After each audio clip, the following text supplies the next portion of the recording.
Mathilde Varda, bonsoir Mathilde, des partisans donc du CHP qui dénoncent un acharnement judiciaire destiné à écraser l'opposition turque. Exactement. Aujourd'hui, d'après les chiffres avancés par le CHP, le principal parti d'opposition, ils étaient plus de 50 000 à Ankara aujourd'hui.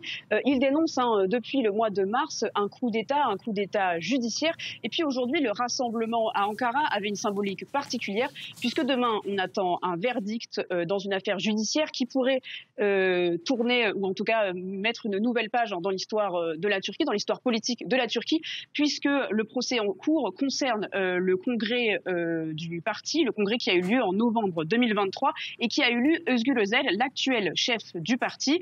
Son siège, comme vous l'avez dit, est en danger. Il pourrait être destitué demain et c'est un verdict qui inquiète beaucoup, d'autant qu'il y a environ une dizaine de jours, une décision similaire a été rendue par la justice, mais elle concernait cette fois-ci le président du parti dans la province d'Istanbul. Il y a eu donc lundi, comme on en avait parlé sur l'antenne, des affrontements avec la police au siège du parti à Istanbul. La police qui s'était ensuite rendue dans le siège à coups de gaz lacrymogène avec une intervention assez violente. Donc ce verdict n'était pas de bon augure pour ce qui va se passer demain. Donc il y a beaucoup d'inquiétudes.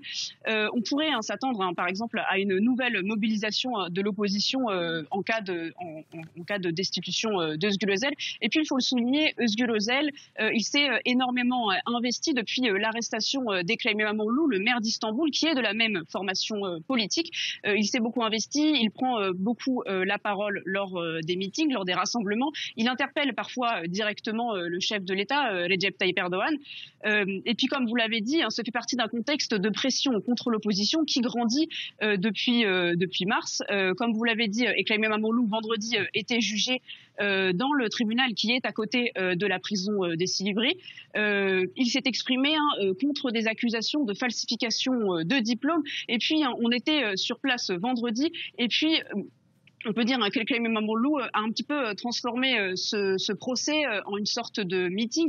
Le discours qu'il a provoqué, sa défense qu'il a provoquée, a même été ensuite publié sur son site officiel. Donc on peut voir que la pression contre le parti d'opposition continue, d'autant qu'hier, il y a eu de nouvelles arrestations. 48 membres de la mairie de Bayrampaşa, qui est un district d'Istanbul, qui faisait aussi partie de la formation politique d'opposition, ont été arrêtés. Ils sont actuellement en garde à vue.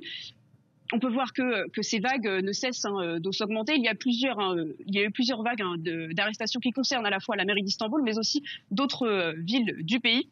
En tout cas, il faudra surveiller le verdict de demain, puisque le verdict de demain, comme je le dis, pourrait s'annoncer comme un verdict qui pourrait avoir beaucoup d'impact sur la société turque dans les prochains jours, dans les prochaines semaines et les prochains mois. Merci beaucoup Mathilde pour votre éclairage depuis Istanbul.